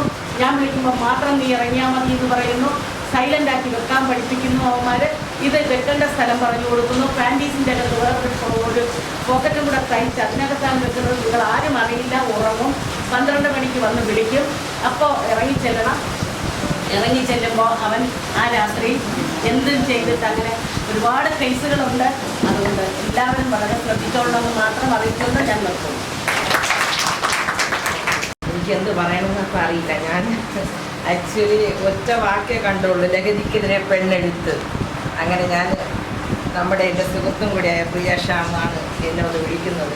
ഒറ്റ കാര്യം എനിക്ക് പറയാനുള്ളൂ, നമ്മുടെ മക്കൾ നമ്മൾ പ്രസവിച്ചിട്ടുണ്ടോ അല്ലെങ്കിൽ നമ്മൾ എടുത്ത് വളർത്തുന്നുണ്ടോ, നമ്മുടെ മക്കളെ നമ്മൾ തന്നെയാണ് കരുതേണ്ടത്, നാട്ടുകാർ കരുതത്തില്ല. ഇപ്പം അമ്മമാർ അതുപോലെ എനിക്ക് പ്രത്യേകിച്ച് അമ്മമാരോട് പറയാനുള്ളത്, ഫോൺ എല്ലാവർക്കും ഉപയോഗിക്കാം, പക്ഷെ നമ്മളെ വീട്ടിൽ മക്കളുള്ളപ്പോൾ നമ്മൾ ഫോൺ യൂസ് ചെയ്യരുത്. നിങ്ങൾ ചെന്നിട്ട് ഇൻസ്റ്റാഗ്രാമും ഫേസ്ബുക്കും മറ്റേ ഇതും വാട്സപ്പ് നോക്കിക്കൊണ്ടിരുന്ന എന്നെ നോക്കിയാൽ എൻ്റെ കുട്ടി പഠിക്കുന്നത്. അപ്പോൾ അവരെ കൂടെ ടൈം സ്പെൻഡ് ചെയ്യാനായിട്ട് ഒരു അരമണിക്കൂറെങ്കിലും നിങ്ങൾ കരുതുക. അപ്പം ഞാനൊരു പള്ളിക്കാരിയാണ്. ഇപ്പോൾ നമ്മളെ പള്ളിയിലൊക്കെ പറയുന്നത് ഒരു പ്രത്യേകിച്ച് ഒരു ടൈം, പ്രാർത്ഥന ടൈമെങ്കിലും നിങ്ങൾ ഫോണൊന്ന് ഓഫാക്കി വയ്ക്കുക എന്നാണ് പറയുന്നത്. അപ്പം ഞാൻ പറയുന്നത് അങ്ങനെയല്ല. മക്കൾ വീട്ടിൽ വരാണെങ്കിൽ നമ്മുടെ ഫോൺ, നമ്മുടെ സിസ്റ്റം എല്ലാം ഓഫാക്കിയിട്ട് നമ്മൾ ആ മക്കളോട് കളിക്കുക, ചിരിക്കുക, ഭക്ഷണം കഴിക്കുക. നമ്മളെ കുട്ടി ഒരു വഴിക്കും പോകത്തില്ല. അതിന് 100% എനിക്ക് ഉറപ്പുണ്ട്. ഞാൻ 2 ആൺകുട്ടികളുടെ അമ്മയാണ്. ഈ 2 ആൺകുട്ടികളെ സുമേഷിന് അറിയാമായിരിക്കും. ഞാൻ കുഞ്ഞുനാൾ എനിക്ക് ഭയങ്കര ടെൻഷനാണ്. എൻ്റെ ആൺകുട്ടി പെൺകുട്ടീനല്ല പീഡിപ്പിക്കുന്നത്, ആണും പെണ്ണും ഒന്നുപോലെ പീഡിപ്പിക്കുന്നത്. നമ്മൾ വിചാരിക്കും പെൺകുട്ടി മാത്രമായിരിക്കും, നിങ്ങൾ അറിയുന്നത് പോലെ അങ്ങനെയാണ്. ആൺകുട്ടി അതിനേക്കാളും മോശമാണ്. ആൺകുട്ടികൾ കിട്ടുന്ന അവസരം മോശമില്ല. ഈ 2 മക്കളെ ഞാൻ കൂടെ കൊണ്ടുവന്നാണ് ഹോസ്പിറ്റലിൽ കൊണ്ടുപോകുന്നത്. അപ്പം ഞാൻ പണ്ട് സർവീസിലേക്കായിരുന്നു ഹോസ്പിറ്റലിൽ ജോലി ചെയ്യായിരുന്നു. അപ്പം ഇന്ന് എൻ്റെ മക്കൾ കോളേജിൽ പഠിക്കുക. പക്ഷേ വളരെ സന്തോഷമുണ്ട്, ഒരു കാര്യത്തിനും അവന്മാർ പോയി ചേർന്നിട്ടില്ല. പക്ഷെ ഞാൻ പറയുന്ന ആ ഒരു ഉറപ്പാണ്. എനിക്ക് പെൺകുട്ടികൾ ഇല്ല എങ്കിലും ഞാൻ പല പേരൻസും അനുഭവം പറയുന്നതാണ്. ഒരു പെൺകുട്ടി 3 ബ്രദേഴ്സ് ഉണ്ട്. ആ കുട്ടി രാത്രി ബെഡിൻ്റെ അടിയിലാണ് ഫോൺ ഒളിച്ചു വെച്ചിട്ട് കിടക്കുന്നത്. ആ വീട്ടിൽ പേരൻസിന് ആർക്കും അറിയത്തില്ല. കോളേജിൽ പോകുന്ന സമയം ആ ഫോൺ ബാഗിലെടുത്ത് വെച്ച് കൊണ്ടുപോകുന്ന കുട്ടിയാണ്. ഞാൻ ചോദിക്കും, നമ്മളെ കുട്ടികളെ ബാഗ് പരിശോധിക്കാനുള്ള അവകാശം അമ്മമാർക്കുണ്ടോ? നമ്മളെ കുട്ടികൾ ആരോട് ഇടപെട്ടത് നമ്മൾ അമ്മമാർക്ക് അറിയാൻ പറ്റുമോ? അത് അമ്മമാർക്ക് സ്നേഹം ഉണ്ടെങ്കിൽ അറിയാൻ പറ്റും. ഇതെവിടെ അമ്മമാരല്ലേ ഒളിച്ചോടി പോടുന്നത്? പിന്നെ കുട്ടികളുടെ കാര്യം നോക്കുന്നത്? നമുക്കൊരു കാര്യം ഞാൻ പറയാനുള്ളത്, മക്കളോടുള്ള അളവ് കടന്നൊരു വിശ്വാസം അത് നമ്മൾ കളഞ്ഞേ പറ്റൂ. ഒരു ടീച്ചർ കുട്ടിയെ വഴക്ക് പറഞ്ഞാൽ നിങ്ങൾ ടീച്ചർ അടിക്കാൻ പോകുന്നു. നമ്മളെ കുട്ടിയെ ടീച്ചർ വഴക്ക് പറയണമെങ്കിൽ തെറ്റ് കാണും. നമ്മൾ ചിന്തിക്കുക 20% തെറ്റെങ്കിലും കാണും. അപ്പോൾ അത് നമ്മൾ മനസ്സിലാക്കിയിട്ട് അത് നല്ല രീതിയിൽ മാറ്റാനെങ്കിൽ കുറേ കാര്യങ്ങൾ എനിക്ക് പറഞ്ഞൊന്നും തീരത്തില്ല. ഞാൻ അമ്മമാർക്ക് തന്നെയാണ് ക്ലാസ് വേറെ കുട്ടികൾ തെറ്റ് പറയാൻ പാടില്ല. ഇപ്പം മാഡം പറഞ്ഞൊരു കാര്യം, അപ്പോൾ ആ കുട്ടിയെ നന്നാക്കി നമ്മൾ വീട്ടിൽ വിട്ടിട്ടുണ്ടെങ്കിൽ ആ കുട്ടിക്ക് നല്ല രീതിയിൽ കെയർ കിട്ടിയിട്ടുണ്ടെങ്കിൽ അവൻ വീണ്ടും അതിൽ ചെന്ന് ചാടത്തില്ല. അതുപോലെ എപ്പോഴും നമ്മൾ ശ്രദ്ധിക്കേണ്ട കാര്യം നമ്മളെ കുട്ടികളുടെ മാറ്റങ്ങൾ, നമ്മളെ കുട്ടി നമ്മളടുത്ത് എങ്ങനെ ഇടപെടുന്നു. അപ്പോൾ ഒരു സ്കൂളിൽ പോയിട്ട് വരുന്ന സമയം അവരിൽ എന്താണ് മാറ്റം, ചിലപ്പോൾ നമ്മളടുത്ത് അടുപ്പം കുറവായിരിക്കും. എന്തുകൊണ്ടാണ് എൻ്റെ കുട്ടി എൻ്റെ അടുത്ത് നിന്ന് മാറിപ്പോകുന്നത്, ആ ഒന്ന് രണ്ട് പോയിന്റ്സ് നമ്മൾ എൻ്റെ മോനെ ഹോസ്പിറ്റലിൽ വിളിക്കുമ്പോൾ എൻ്റെ വോയിസ് ചേഞ്ച് ആയ ചോദിക്കും, അമ്മയ്ക്ക് എന്താ കുഴപ്പമെന്ന് ചോദിക്കും. ആ ഒരു ബോണ്ടിങ് നമ്മൾ ഉണ്ടാക്കിയെടുക്കുക, അത് വളരെ ശ്രദ്ധിക്കേണ്ട കാര്യങ്ങളാണ്. നമ്മൾ പറയുന്നത് പോലെ പിന്നെ കാശ് കൊടുത്ത് മക്കളെ വളർക്കരുത്. നിങ്ങളുടെ എല്ലാ ജോലിയും പിള്ളേർ പഠിക്കാൻ പോകുന്ന മക്കളെ പഠിപ്പിക്കാനായിട്ട് മാത്രം വളർക്കല്. വീട്ടിലെ എല്ലാ കാര്യങ്ങളും അവർ സഹകരിച്ചാൽ മാത്രമേ അവർ മുമ്പോട്ട് വരത്തുള്ളൂ. ഒരു ബുക്ക് മാത്രം പഠിക്കുന്ന ഒരു കുട്ടിയെ ഒരു സമൂഹത്തിൽ നന്നാവത്തില്ല. എവിടെ കൊണ്ടിട്ടാലും ഏത് കൂട്ടത്തിൽ കൊണ്ടിട്ടാലും നമ്മുടെ കുട്ടി നന്നായി വരണമെന്നുണ്ടെങ്കിൽ നമ്മൾ അതിനുള്ള അവസരം വീട്ടിൽ തന്നെ ഒരുക്കി കൊടുക്കുക. കൂടുതലായിട്ടൊന്നും പറയാനില്ല. Thank you. ഈ വേദിയിൽ വ്യത്യസ്ത തലങ്ങളിൽ പ്രവർത്തിക്കുന്ന അതിപ്രഗത്ഭരായ വ്യക്തിത്വങ്ങളാണ് ഏറെ സന്തോഷകരമാണ്. ഈ ഗാലറി ഓഫ് നേച്ചറിൻ്റെ വിവിധ പ്രവർത്തനങ്ങളിൽ ഞാൻ പങ്കെടുത്തിട്ടുണ്ട്. ലഹരിക്കെതിരെ ഒരു പെണ്ണെടുത്ത് എന്ന ശീർഷകത്തിൽ ഇവിടെ ഒരു കവിതാചന മത്സരം സംഘടിപ്പിച്ച സംഘടനയെ എക്സൈസ് ഡിപ്പാർട്ട്മെൻറ്റിന് വേണ്ടി അഭിനന്ദിക്കുന്നു. നമ്മൾ 4 ചുമരുകൾക്കകത്ത് ഇത്തരം പ്രവർത്തനം നടത്തുന്നത് നല്ലതാണ്. അത് നമ്മൾ സ്വയം ബോധവാന്മാരാകുന്നതിന് ഏറെ ഗുണകരമാണ്. നമ്മൾ ബോധവാന്മാരായി കഴിഞ്ഞാൽ നമ്മൾ നമ്മുടെ സമൂഹത്തെ ബോധവൽക്കരിക്കുന്നതിന് വേണ്ടി ഉണ്ടാകും. അത് 4 ചുമരുകൾക്കപ്പുറം പൊതു ഇടങ്ങളിലേക്ക് നാം ഇറങ്ങിച്ചത്. നമ്മുടെ വകുപ്പിനെ സംബന്ധിച്ച് ഒട്ടേറെ പ്രവർത്തനങ്ങൾ. ഇപ്പോൾ എക്സൈസ് എന്ന് പറയുമ്പോൾ നിങ്ങൾ കാണുന്നത് ഇവിടുത്തെ ചാരായവും മയക്കുമരുന്ന് പിടിക്കുന്ന ഒരു വകുപ്പായാണ് നിങ്ങൾ കാണുന്നതെങ്കിൽ, പക്ഷെ ഞങ്ങൾക്കും പറയാനുണ്ട് ഒട്ടേറെ അനുഭവങ്ങൾ. മനുഷ്യ മനസ്സിനെ ഏറെ ഞെട്ടിക്കുന്ന ഒട്ടേറെ വാർത്തകൾ കഴിഞ്ഞ 2 ആഴ്ചക്കാലം 1 മാസക്കാലം കൊണ്ട് നാം മാധ്യമങ്ങളിൽ വന്ന വാർത്തകൾ പരിശോധിക്കുമ്പോൾ മനസ്സിലാക്കും. അമ്മമാർ പോലും സുരക്ഷിതരല്ല എന്നുള്ളതാണ്. 10 മാസം വയറ്റിൽ ചുമന്ന് പ്രസവിച്ച തൻ്റെ മകൻ സ്വന്തം അമ്മയെ വെട്ടിക്കൊല്ലാൻ ശ്രമിച്ചപ്പോൾ നമ്മളെ കേരളത്തിൻ്റെ മുഴുവൻ, കേരളമല്ല ഇന്ത്യയിലെ മുഴുവൻ മനസ്സാക്ഷി ഞെട്ടിയിരുന്നപ്പോൾ ആ അമ്മ കൊടുത്ത മൊഴി, അതാണ് അവനേക്കാളും വേദന. സ്വന്തം ഇളയ മകനെ അടക്കം കൊന്നൊടുക്കിക്കൊണ്ട് തൻ്റെ മൂത്ത മകൻ ആ അമ്മയ്ക്ക് ബോധം വീണ് പോലീസ് മൊഴിയെടുക്കാൻ വേണ്ടി ശ്രമിക്കുമ്പോൾ ആ അമ്മ പറഞ്ഞത് ഞാൻ കട്ടിൽ നിന്നും വീണു എന്നുള്ളതാണ്. അതാണ് അമ്മ കൊടുത്ത മൊഴി. ഇളയ മകൻ മരിച്ചു എന്നറിഞ്ഞതിന് ശേഷവും അമ്മ മജിസ്ട്രേറ്റിന് കൊടുത്ത മൊഴി ഞാൻ കട്ടിൽ നിന്ന് വീണു എന്നതാണ്. അതാണ് അമ്മ. ഇത് നമ്മുടെ കുട്ടികൾ അറിയാതെ പോകുന്നു എന്നുള്ളതാണ് അമ്മയുടെ മഹത്വം. അല്ലെങ്കിൽ എൻ്റെ വീട്ടിൽ എനിക്കൊരു അമ്മയുണ്ട്, ഒരു സഹോദരിയുണ്ട്, പുറത്തുള്ളത് എൻ്റെ അമ്മയും സഹോദരങ്ങളുമാണ് എന്നുള്ള ബോധമില്ലായ്മയാണ് ഇതിൻ്റെ എല്ലാവരും കാരണം. നമ്മൾ കുട്ടികളെ ബോധവൽക്കരിച്ചത് കൊണ്ട് യാതൊരു കാര്യവും. നമ്മൾ ബോധന്മാരാക്കേണ്ടത് രക്ഷകർത്താക്കളെ. അത് ഇവിടെ സംസാരിച്ച മുഴുവൻ വ്യക്തിത്വങ്ങളും പറഞ്ഞ മുന്നിൽ നിന്ന് ഒരേ ഒരു കാര്യം, ആദ്യം ബോധവൽക്കരിക്കേണ്ടത് രക്ഷകർത്താക്കളെയാണ്. പ്രതീക്ഷിക്കുന്നതിനും അപ്പുറത്തേക്ക് ലഹരിയുടെ വ്യാപനം കടന്നു കഴിഞ്ഞു എന്നതാണ് അവസ്ഥ.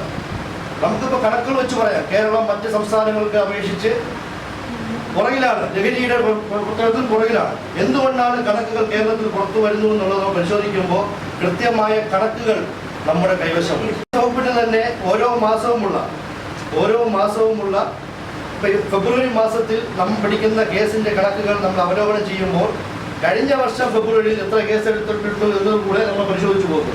അപ്പോൾ ഓരോ വർഷവും ഓരോ മാസവും ഉണ്ടാകുന്ന വ്യത്യാസങ്ങൾ കണക്കുകൾ വെച്ച് നമുക്ക് കൃത്യമായിട്ടുള്ള കണക്ക് നമുക്ക് അവതരിപ്പിക്കാൻ പറ്റും. നമ്മൾ ലഹരിക്കെതിരായിട്ട് ശക്തമായ പ്രതിരോധം നടത്തുന്നത് കൊണ്ടാണ് തന്നെയാണ് ഈ ലഹരി കണക്കുകൾ പുറത്തു വരുന്നത്. ഒരു എക്സൈസ് വകുപ്പിനെയോ പോലീസിനെയോ കൊണ്ടൊന്നും ഇതൊന്നും പൂർണ്ണമായി ഒഴിവാക്കാൻ നമ്മുടെ സമൂഹത്തിൽ നിന്ന് തുടച്ചു മാറ്റാൻ വേണ്ടി സാധിക്കില്ല. അതിന് ആദ്യം നമുക്ക് വേണ്ടത് നമ്മുടെ നല്ല അമ്മമാരെയും നല്ല അച്ഛന്മാരെയും നമുക്ക് ആവശ്യം. നമ്മളെ മക്കളെ നന്നായിട്ട് നോക്കുന്ന, മക്കളുടെ മണം ഉണ്ടാകുന്ന വ്യത്യാസം നമ്മളത് ചേർത്ത് പിടിക്കുമ്പോൾ നമ്മുടെ മക്കളിൽ ഉണ്ടാകുന്ന മണത്തിൻ്റെ വ്യത്യാസം മനസ്സിലാക്കുന്ന ഒരു യഥാർത്ഥ രക്ഷകർത്താവിനെ തൻ്റെ മക്കളെ നിർവഹിക്കാണോ എന്ന് മനസ്സിലാക്കാൻ വേണ്ടി സാധിക്കും. ആ നിലയിലേക്ക് നമ്മൾ രക്ഷകർത്താക്കൾ മാറണം.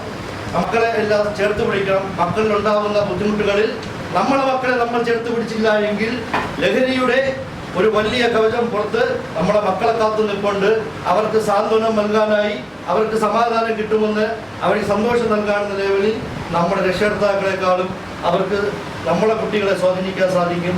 അവരെ ഇതുവഴി അവരുടെ കടത്തിലേക്കും അതുവഴി നമ്മളെ കുട്ടികൾക്ക് പൈസ കിട്ടി തുടങ്ങുമ്പോൾ അവരതിലേക്ക് ആകർഷിക്കാൻ പോകുന്ന ഒരു സാഹചര്യത്തിലുള്ളൂ. മൊബൈൽ ഫോണിനകത്ത് എത്ര കുട്ടികളുണ്ട്? ഏത് കുടുംബത്തിലും കർഷകന്റെ മകനായ, കർഷകൻ എന്നുള്ള ഞാൻ കുറച്ച് കാണുന്നതല്ല, നമ്മൾ ഇരിക്കുന്ന ഫോൺ 1 ലക്ഷം രൂപ 2 ലക്ഷം രൂപയുടെ ഫോണാണ്. ഇത് എവിടെ നിന്ന് കിട്ടി? എൻ്റെ മകൻ അവനുള്ള ഇവിടുന്ന് സമ്പാദ്യം എന്നൊന്നും കണ്ടെത്താൻ നമുക്ക് സാധിക്കുന്നു. നമ്മുടെ കുട്ടികളുടെ ബാഗ് പരിശോധിക്കാൻ നമ്മൾ തന്നെ ചെയ്യണം. പക്ഷെ അത് ചെയ്യണമെങ്കിൽ നമുക്കുണ്ടാകുന്ന കുട്ടികളിൽ നമ്മൾ നഴ്സറി കാലം മുതൽ നമ്മുടെ കുട്ടികളെ സ്കൂളിലേക്ക് അയക്കുമ്പോൾ നമ്മുടെ കുഞ്ഞിൻ്റെ ബാഗ് പരിശോധിക്കുകയും നമ്മുടെ പോക്കറ്റ് പരിശോധിക്കുകയും ചെയ്തു വിട്ടാൽ മാത്രമേ നാളെ അവൻ 18 20 വയസ്സാകുമ്പോൾ ആ കുട്ടികളുടെ ബാഗ് പരിശോധിക്കാനുള്ള അധികാരവും അവകാശവും നമുക്കുണ്ടെന്ന് നമ്മുടെ കുട്ടിയൊക്കെ മനസ്സിലാക്കാൻ വേണ്ടി സാധിക്കും. അല്ലാത്തടത്താണ് എൻ്റെ ബാഗ് പരിശോധിക്കുമ്പോൾ എന്തുകൊണ്ട് എൻ്റെ ബാഗ് പരിശോധിക്കുന്നു എന്ന് അമ്മയ്ക്ക് നേരെ കൈയോങ്ങുകയും അച്ഛൻ്റെ നേരെ വാളോങ്ങുകയും ചെയ്യുന്ന കുട്ടികളെ നമുക്കാണ്. വകുപ്പിൻ്റെ ഭാഗമായിട്ട് എനിക്ക് അപ്പോഴത്തെ നിങ്ങളുടെ മുന്നിലേക്ക് വരാറുണ്ട്.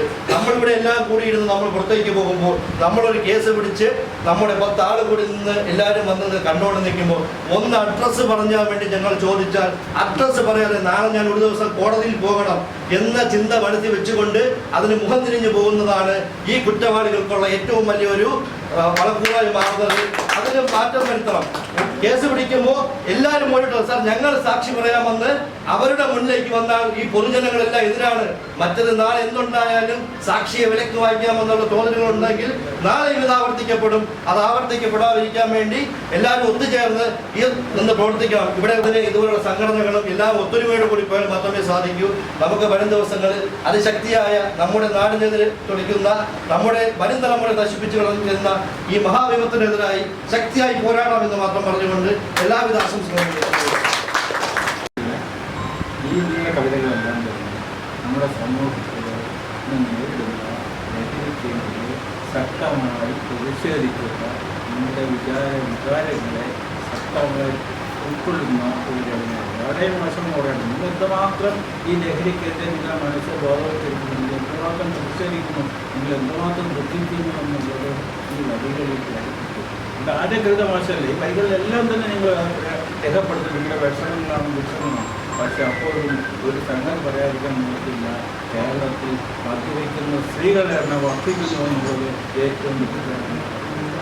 അപ്പോൾ അതുകൊണ്ട് നമ്മൾ സ്ത്രീകളൂടെ മുന്നോട്ട് വരണം.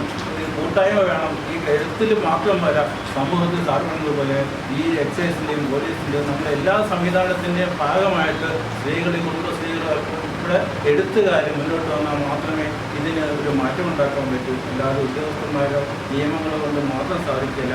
അതിനുള്ള ഒരു പ്രേരണ നിങ്ങൾ എഴുത്തിനുണ്ട്. തീർച്ചയായും നമ്മുടെ നാട് മാറി എൻ്റെ വർഷത്തിൽ. പിന്നെ ഇവിടെ കണ്ട കവിതകളെ വിലയിരുത്തി എല്ലാത്തിലും ആശയമുണ്ട്, നല്ല ആശയമുണ്ട്. പക്ഷേ അതിൻ്റെ വിലയിരുത്തിയത് എങ്ങനെയാണെന്ന് പറഞ്ഞാൽ നമ്മൾ കവിത എന്ന് പറഞ്ഞ് എഴുതി വരുമ്പോൾ കാവ്യഭംഗി നോക്കും. കാവ്യഭംഗി കൂടുതലുള്ളതിനാണ് കൂടുതൽ മാർക്ക് കിട്ടിയത്. അല്ലാതെ നിങ്ങളുടെയൊക്കെ എക്സ്പ്രഷൻസ് എല്ലാം വളരെ മെച്ചമായിരുന്നു. നേരിയ വ്യത്യാസത്തിനാണ്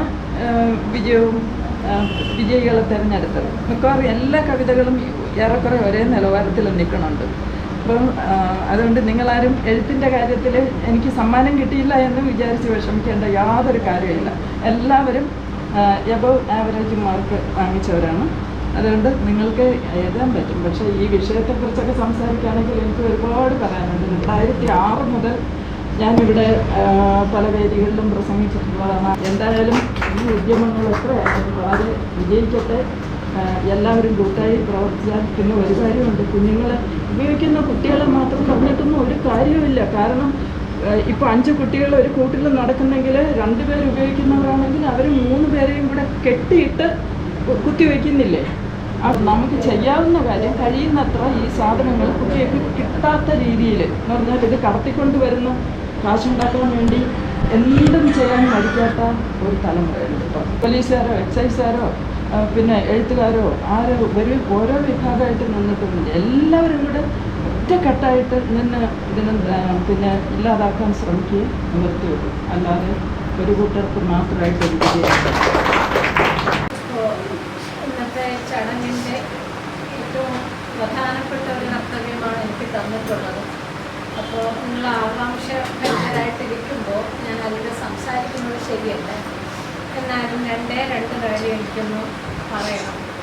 ഇവിടെ ഓരോ വ്യക്തികളും സംസാരിച്ചപ്പോൾ അവരുടെ അനുഭവത്തിൻ്റെ വേവിൽ നിന്നാണ് പറഞ്ഞത്. അപ്പോൾ ഞാൻ ഓരോ അമ്മമാരെയും ഓരോ സ്ത്രീകളെയും നോക്കിയപ്പോൾ അവരെ എക്സ്പ്രഷൻ, ഒരു നെടുവീർപ്പ്, അവരെ ഹൃദയം വേവുകയാണ് നന്നായിട്ടുള്ള ഇന്ന് എനിക്ക് ഫീൽ ചെയ്യാൻ പറ്റും. നമ്മൾ ഇത്രയും നേരം ഏകദേശം എല്ലാവരും പറഞ്ഞത് പാരൻസിൻ്റെ കുറ്റമാണ്. തീർച്ചയായിട്ടും പാരൻസിന് നിർണായകമായ ഒരു പങ്കുണ്ട്. പക്ഷേ പാരൻസ് മാത്രമാണോ? നേരത്തെ മാഡം പറഞ്ഞതുമില്ല, ആ ടീനേജിലെ കുട്ടികൾക്ക് പിയർ ഗ്രൂപ്പ് ഇൻഫ്ലുവൻസ് എന്ന് വെച്ചാൽ വലുതാണ്. എത്ര നല്ല പാരൻറ്റിങ് ആയിട്ട് വന്നാലും ഒരു ഫ്രണ്ടിൻ്റെ ഇൻഫ്ലുവൻസ് എന്ന് വെച്ചാൽ വലുതാണ്. അപ്പം പല കാര്യങ്ങളും ഞാൻ നോക്കുമ്പോൾ ഒരു ആർജവമുള്ള ശക്തിയുള്ള ഒരു രാഷ്ട്രീയ നേതൃത്വത്തിന് ഇതിന് പങ്കില്ലേ? ഇല്ലേ? പിന്നെ നമ്മളിപ്പോൾ ഇദ്ദേഹം പറഞ്ഞു കൺവെൻഷനുടെ ആ ഒരു ഫിറ്റ്നസ്സിന് വരെ ആൾക്കാരില്ല. സമൂഹത്തിന് പങ്കില്ലേ? ഉണ്ട്. പിന്നെ പല സ്കൂൾ മേധാവികളും ഹെഡ്മിസ്ട്രസും കോളേജിൻ്റെ മകൻ പഠിക്കുന്ന കോളേജിലേക്ക് പറഞ്ഞപ്പോൾ അയ്യോ ഇതിവിടെ തലയെ കൈവച്ച് നിസ്സാരമായിട്ട് പറയണം. അപ്പോൾ ഞാൻ ചോദിച്ചു, മൊത്തത്തിലുള്ളതിൻ്റെ ഈ ലഹരിയുടെ ഫോക്കസ് വളരെ ശക്തമാണ്. വെട്ടിക്കൊല്ലാണ് ചെയ്യണത് ആരും ഈ പറഞ്ഞാൽ. ഞാൻ ഈ സാറിൻ്റെ അടുത്ത് ചോദിച്ചു, സാറ് പുറത്തുള്ളത് നമുക്ക് കൺട്രോൾ ചെയ്യാൻ പറ്റില്ല, പക്ഷെ എൻ്റെ ക്യാമ്പസിനകത്ത് എൻ്റെ ഡിപ്പാർട്ട്മെൻറ്റിനകത്ത് ഒരു അന്യൻ വന്ന് ഒരു സാധനം ഒരു അപരിചിതം കേട്ടില്ലെന്ന് ഒരു മേധാവിക്ക് എന്തുകൊണ്ട് നിശ്ചയിക്കാൻ പറ്റാത്തത്? പറ്റില്ലേ? പറ്റും. ഒരു സ്കൂളിൽ, പല സ്കൂളുകളുടെ പേര് ഞാൻ പറയുന്നില്ല, അവർ പറയുന്നത് വൈകുന്നേരം ഉച്ചയ്ക്ക് ശേഷം കിറങ്ങി പെൺകുട്ടികൾ കിടക്കും സിറ്റിയിൽ എന്നൊക്കെ പറയുന്നതാണ്. അപ്പം ഞാൻ ചോദിക്കുന്നു, നിങ്ങൾ കണ്ടുകൊണ്ടിരിക്കണം. എൻ്റെ സ്കൂളിൻ്റെ കോമ്പൗണ്ടിൽ ഒരു അപരിചിതം വരുന്നില്ല എന്ന് എന്നെ കൊണ്ട് പറ്റൂലെന്ന് ഞാൻ എന്തിനാ പ്രിൻസിപ്പൽ കസേരയിൽ ഇരിക്കുന്നു? അപ്പോൾ അമ്മമാരെ നന്നായി പങ്കുണ്ടെങ്കിലും ഈ ശ്രേണി എല്ലാവരും ഉത്തരവാദിത്വം നിൽക്കുകയാണ്. രാഷ്ട്രീയക്കാർക്ക് കൈവഴിയാൻ പറ്റത്തില്ല. അതുപോട്ടെ, നിങ്ങളെ ആകാംക്ഷയെ ഞാൻ നീട്ടിക്കൊണ്ട് പോകുന്നില്ല. എല്ലാവരുടെയും അനുവാദത്തോടുകൂടി വിജയികളെ പ്രഖ്യാപിക്കാം. എല്ലാവരുടെയും അനുവാദത്തോടുകൂടി വിജയികളെ പ്രഖ്യാപിക്കാം. ഒന്നാം സമ്മാനം ശ്രീമതി ജ്യോതിലക്ഷ്മി.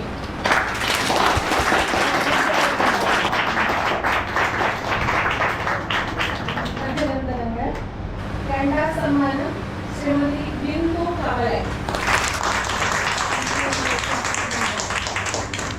ജൂറിയുടെ സ്പെഷ്യൽ സമ്മാനം ശ്രീമതി ഹീര ഷൺമുഖം.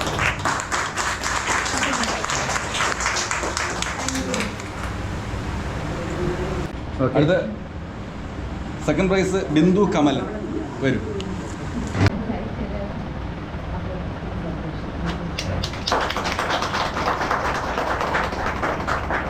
സ്പെഷ്യൽ ജൂറി പുരസ്കാരം ഹീര ഷൺമുഖം, കടയ്ക്കൽ.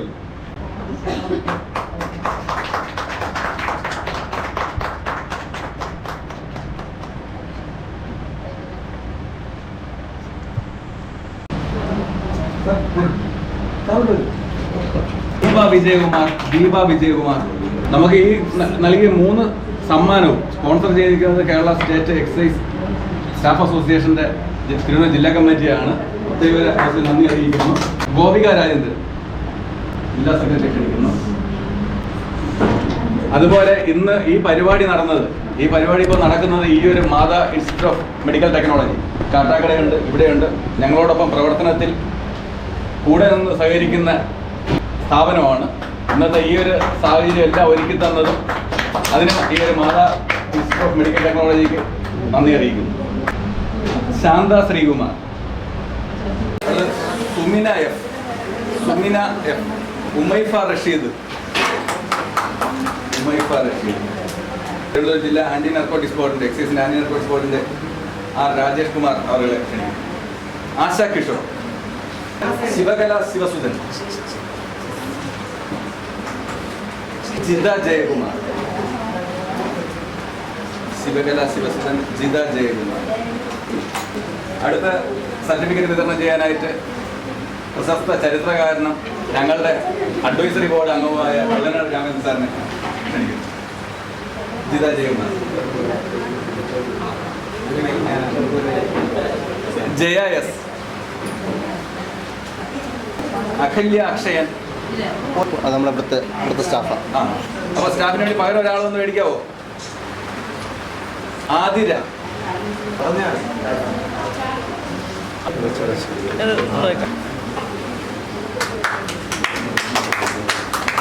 നമ്മളിത് ജഡ്ജ് ചെയ്ത RS പണിക്കർ സാറിനെ ക്ഷണിക്കുന്നു. രജനി ശ്രീകുമാർ. അടുത്ത സരോജ മേഡത്തിനെ ക്ഷണിക്കുന്നു. സിമി രൂപിക, സുകുമാരി സന്തോഷ്,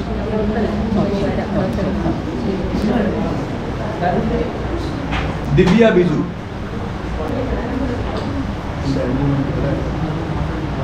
റീത കുളത്തൂർ. പിന്നെ എവിടുന്നാ പോകുന്നത്? ഒന്നാം സമ്മാനം നേടിയ ഒരു ആൾ പോയോ ഉണ്ടല്ലോ. അപ്പൊ ആ കവിത ഒന്ന് വായിക്കാവോ? കവിതയുടെ പേര് കഥ ഇനിയും തുടരാതിരിക്കട്ടെ. മദ്യം, മയക്കുമരുന്നുകൾ മനുഷ്യനെ മനുഷ്യനല്ലാതാക്കും മാരണങ്ങൾ. ഗൃഹനാഥൻ മദ്യപനായിടുമ്പോൾ ഗൃഹം ഒരു നരകമായി മാറിടുന്നു. അതിനകപ്പെട്ടിടും സ്ത്രീജന്മങ്ങൾ കവിതൻ കയ്യിലെ മാലിന്യങ്ങളും. ചിന്തിച്ചിതറുന്ന മോഹങ്ങളും അറിവും ആത്മാഭിമാനങ്ങളും. കടവറകൾക്കുള്ളിൽ നീറിടുന്നു, ഒടുവിൽ സ്വയം ഹത്യ ചെയ്തിടുന്നു. താങ്ങായിടേണ്ടവർ ഓർന്നു വാഴുവാൻ പ്രാണനെടുക്കുന്നു പാതിരാവിൽ. കൗമാരകാലം കടക്കുന്നതിന് മുമ്പേ ലഹരിക്കടിമകളാകുന്നു മക്കളും. ദീപത്തിലാകൃഷ്ടരാം ശലഭങ്ങളായി ചിറകറ്റ് വീഴുന്നു പാലിവണ്ടി. കഥ ഇതു കാലങ്ങളായി അരങ്ങേറുന്നു.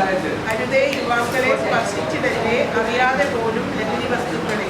അതിരുകളില്ലാത്ത അറിവിൻ്റെ ലോകത്തിൽ അഭിരമിക്കൂ, നാടിന് അഭിമാനമാകൂ. അമ്മമാർ തങ്ങളുടെ തോരാത്ത കണ്ണുനീർ ആനന്ദാശ്രുക്കളായി മാറുന്നു.